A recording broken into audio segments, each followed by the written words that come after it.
Labas.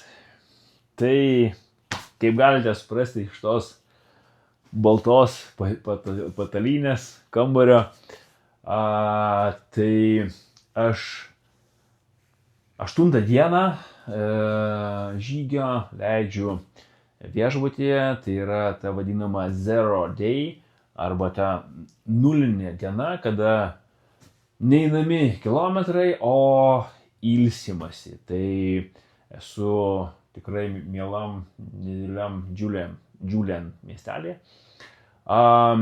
Kodėl neinu, tai per savaitę nuėjau 124 km. Iš tikrųjų, ir nusprendžiau duoti kūneliui pailsėti, nes 6 dieną jau sakiau, 5 dienos vakarą nuėjau virš 20 km ir jau sakiau, to streso mažėja, viskas gerėja, žodžiu, ir jo 6 dieną ir 7 atsirado daugiau skausmų kaip tik iš dešinės kojos, nes anksčiau Lietuvoje buvo skausmų link klubo iš kairės kojos. Tai jinai viskas ok. Ir kadangi ta pusė dešinė mano yra pažeista insulto, raumenys ir taip yra sutrumpėję per laiką. Ir tiesiog man visai puikiai ėjosi. Ir aš tiesiog pamiršau visiškai, kad reikėtų vakarais ir tais prastemti, pasidaryti masažus su tokiu kamuliuku kietu, sedmens raumens ir kitų raumenų ir panašiai. Ir 6 dieną, 7 dieną, jau man atsirado tokie labai nemalonus įtampos ir jau galiu sakyti, skausmai. Jo.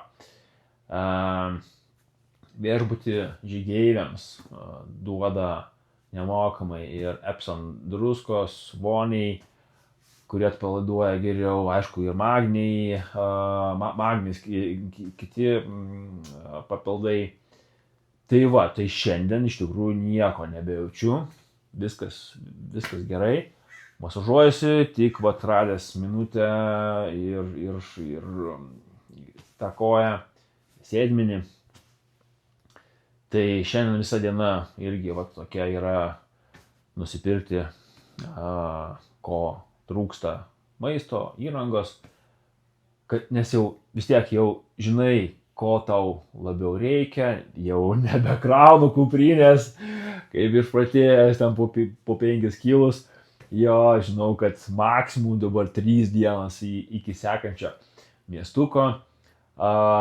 Tiesa, pernakvoti kažkokiam viešbutuke ar panašiai bus galima tik su maždaug 100 km, bet nusipirkti įrangos, pasikeisti kažką, tai maisto nusipirkti, tai bus galima po 3 dienų, paskui, man atrodo, po 4 ir žodžiu, jau, šiek tiek tas vaizdas jau susidaro, kaip ką, aišku, čia dar 100 kartų, ne 100, gal 10 kartų keisis viskas, bet jau yra šiek tiek geriau, jau supranti, apie ką čia viskas ir panašiai. Tai nuotaikos šiandien jau tikrai yra neblogas. Iš ryto buvo tokios dar liūdnos, tai tikrai, jo, ir vėl prisiminiau ir, kažmaras. Jo, žodžiu, tai ilgai galvojau, ar čia tą reikia sakyti, ar nereikia sakyti, bet o kodėl nereikia. Tiesiog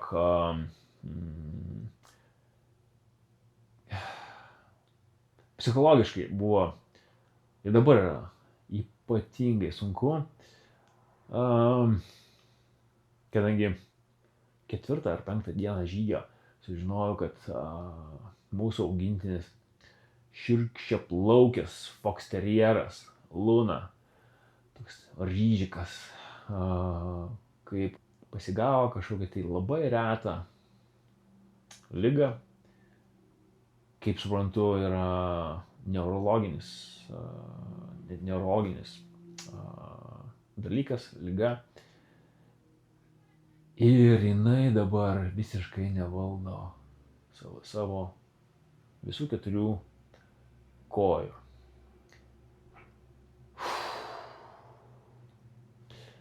Tai ir visokiausių šių minčių buvo jo pradžioj, bet tiesiog susijami ir pagalvoji, kad, tiesiog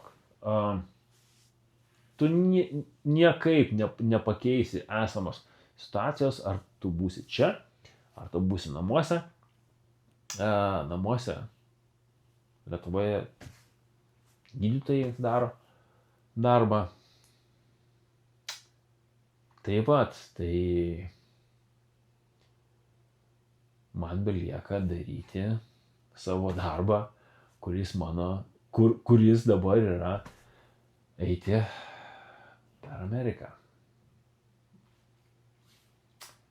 Tai taip, iš tikrųjų geriau pasidarė, kai išsakiau tą.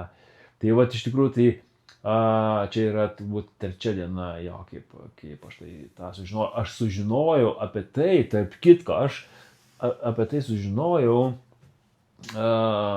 vienam miestelyje, mes valgėm pusryčius su amerikiečiais, anglas buvo, 7 gal žygeiviai. Ir tiesiog aš šneku su Lietuva ir su žmona ir man sako, aš turiu to pasakyti, nes, ir aš tiesiog sėdžiu prie stalo ir aš negaliu sulaikyti ašarų. Ten kaip pupos jos. Ir visi jie iš karto, kas atsitiko, ar tau viskas okei? Jo, tai šiaip ne taip galėjau pasakyti, kad man pačiam viskas okei, bet šiaip ne taip pasakiau, kas atsitiko. Tai visiškai nepažįstami žmonės. Mes tiesiog vakare susipažinom. Jo, ateina, apkabina, linki stiprybės ir netgi vakar sutikau vieną iš 2 iš tų žygeivių čia. Ir pirmas klausimas, kaip tavo šuo? Suduokit, jo, ir sako, aš galvoju apie tavo šunį ir nenustosiu galvoti. Tai, tai toks dalykas, jo,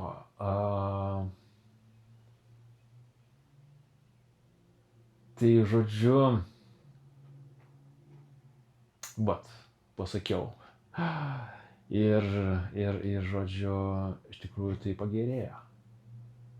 Jo. Tai labai tikiuosi, kad jau dabar Lunai yra stabilizavimosi fazė. Ir labai tikiuosi, kad jau dabar bus gerėjimo fazė. Tai gydytojams dar ten yra visokiausių neaiškumų, nes ta liga, jos eiga šiek tiek būna, paprastai šiek tiek kitokia, bet viskas turbūt, tikiuosi, bus gerai. Reikės kaip ir man po insulto Lunai reabilitacijos, reikės baseinų, mokytis plaukti ir vaikščioti ir panašiai. Tai Tai va. O aš rytoj, gana, žodžiu, apie liūdnas naujienas, o aš rytoj maždaug apie 3 valandą dienos, nes dabar atėjo jau karščiai, dabar šitam miestelį, kur esu, Julian, tai jis yra šiek tiek aukščiau, tai yra labai tokia nebloga temperatūra, aš nežinau, gal kokie 26 panašiai, plus minus. Jo, o apačioj, nuo kur aš sutranzavau į Julian miestuką iš trasos, žodžiu, buvo 34,5 vakar, 12 val. Pusė pirmos. Tai košmaras, aš ėjau ir galvojau, kas man čia yra, kodėl taip, ir sėdau į automobilį, sakau, kokią temperatūrą, 94 Fahrenheitai. Tai va, kadangi yra taip karšta, tai dar patinginiausiu iki 3 valandą autobusiukas veža kas valandą panašiai, iki trasos, ir apie pusę 4 pradėsiu kopti, nes bus 22, man atrodo, kilometrai iki vandens bus. Tai žodžiu, temptis reikės daug vandens ir visą laiką tie 22 ar panašiai kilometro bus kopimas tik į viršų. Tai aš, žodžiu, planuoju padaryti taip, kad iš vakaro apie kokius 4-7 kilometrus palipti, pažiūrėsim, kaip seksis, nakvoti, ir apie kokią panašiai 4:30 kilti ir nepusryčiauti, nieko, tai tiesiog eigoje užvalgyti riešutų, batonėlių ir panašiai, ir kopti iki, tą likusi 15-13 kilometrų iki vandens, žodžiu, kur bus vanduo. Ir tada ten jau kažkur tai netoli tos vietos ieškoti vietos, kur pasidaryti palapinę, ir viskas. O kiek žinau, paskui ėjimas tokiu daugmaž lygiu paviršiumi ir tiesiai, ir paskui 3 dieną leidimasis, žodžiu, žemyn iki miestuko tokio. Tai va, tai toks planas. Kaip jisai pavyks, pamatysim už kelių dienų. Tai, žodžiu, ačiū, kas stebi, kas domisi. Iki.